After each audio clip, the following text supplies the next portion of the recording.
Hey everyone and welcome back to the sports section. So we've gotten Here We Go by Fabrizio Romano. Samu from Atletico Madrid is a Here We Go. Now this is where the problems start. Now of course, he might not have been our first choice, definitely not mine, but if he is a Chelsea player, we should back him from day one and then it's up to him to deliver the goods. Now, I will tell you this right now, this is in no way a sporting choice, in my opinion. Because for the price that we're getting him, Atletico is just paying, I think, a little bit more for Conor Gallagher. So basically, like a straight swap, but Conor Gallagher, of course, pure profit. When did we see this deal happen before? Aston Villa, Maatsen to Aston Villa, Kellyman to Chelsea. We overpaid for him by a lot, right? But again, this is not a sporting decision. This is a financial one. So whenever they will try and spin it, right, for PR, oh, we have followed him for a while, we like the profile, talent, blah, blah, blah. Keep that in mind. Now, of course, he could perform well. We've looked, he didn't play that much, right? He's still very, very young. But, I mean, if you put one and one together, right? He is an Atletico Madrid striker that was sent on loan to Alaves. Atletico Madrid lost Morata because he left. What did they do? They bought Sorloth and now they bought Julian Alvarez and they sold Samu. What does that tell you? If it's so good, right? If he's so good, why not keep him? Why spend so much on Julian Alvarez and Sorloth? Questions that need answers. Plus, apparently we're maybe still dealing with Napoli for Osimhen because they still want Lukaku. They maybe want Kepa as well. And this is where the problem is, right? This is the big conundrum. Yeah, maybe I could call a conundrum, but it's going to be a very, very important season because the two sporting directors are basically telling us this. Look, manager Enzo Maresca, these are the goals for the season. Top 4 Champions League football, right? And maybe a cup as well.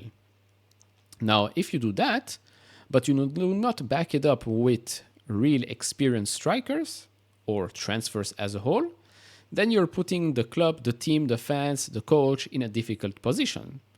Second, if you are saying, look, Osimhen too expensive for us, we love him, experienced and all, but too expensive for us, we rather go on another experiment, then that experiment better work out. Because I can tell you this, if we have another season where suddenly these youngsters that they've been buying do not provide the goods, someone needs to be held accountable. And I'm sick and tired of the coach getting all the blame all of the time. It's not fair on Enzo Maresca or any other coach out there. No, I think this is a do or die season for these two sporting directors. Now, on the flip side, if let's say we do get Osimhen, right, which again is a bit strange because then we'll have Nkunku, Jackson, Samu, Margiu, but he will probably go on loan now. Let's say we do get Osimhen, right? We reach a deal with Napoli, we get Osimhen. What happens if he does not work out? Have you thought about that? What if big money signing Victor Osimhen does not work out? Because everybody's talking about, oh, if we can choose, then we have to go for Victor Osimhen. But what if he doesn't work out? What if he gets injured again? Or doesn't adapt to the Premier League, doesn't score the goals? Of course, there's a high probability that he does score goals, right? Higher than a youngster. But have you thought about the fact that we're going to pay him 9 million a year? It's probably going to cost us as well a lot, despite the swap with Lukaku. What if that transfer does not work out? Also a costly mistake. So these are the problems right now at Chelsea. Big problems, if you ask me. It's great that we're doing some good business, let's say good business by offloading these youngsters for pure profit. But at what price? At the price of the fans not liking, loving the club anymore? The fans not feeling excited anymore? Players, academy players, not feeling the love for the club anymore? Right? Take all of that into consideration.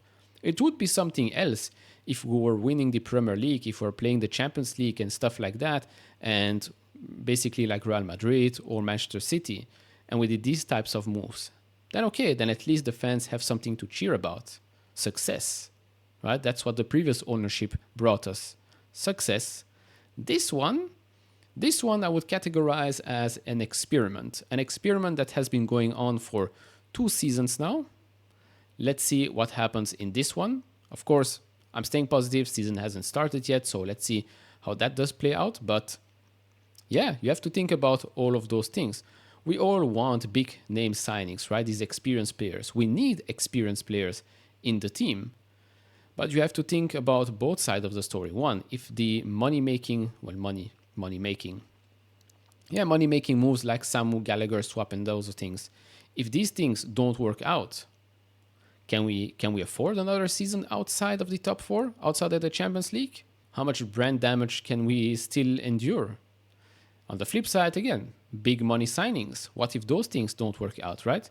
Because it's not the first time we've signed big money players that did not perform. We signed plenty of big name strikers that never made it at Chelsea, Lukaku being one, for the second time, that is. So yeah, plus the left wingers, right? Mudryk, Sterling, sorry to say, as much as people want, by the way, I have to apologize because I did say that I'm excited to see Sterling, but after watching him again against Real Madrid, running into the defenders instead of at the defenders, trying to head the ball in the weirdest position I've ever seen, I have to apologize to the guy that commented and said, haha, Sterling, give me a break. You're right. Give me a break. Plus, Mudryk, he should just go and sprint 100 meters, compete against Noah Lyles or something, but footballer, I don't see it in him. Honestly, I don't see it in him. Maybe another 10 tattoos and 10 haircuts and a couple of motivational quotes on Instagram might help him, but I don't see that happening. Plus the treatment of Trevor Chalobah and Conor Gallagher, but okay, Conor Gallagher is getting sold, but the treatment of Trevor Chalobah doesn't sit right with me, at all. But again, we are just fans, we are just here to watch, spend money on the club and hope that the team, the manager, the guys in the offices do the best that they can to provide us with some happiness and some glory. Hopefully 12 months from now, maybe less 10 months from now, we will be sitting here and talking about, wow, how many games did we win? How many trophies did we win? And stuff like that, and less on who's going to be the next manager of Chelsea. Sad, but true. Anyways, that's all I've got for today. Of course, do share your thoughts down in the comment section below. Like, subscribe, do all of that, and I see you all in the next one. Bye-bye.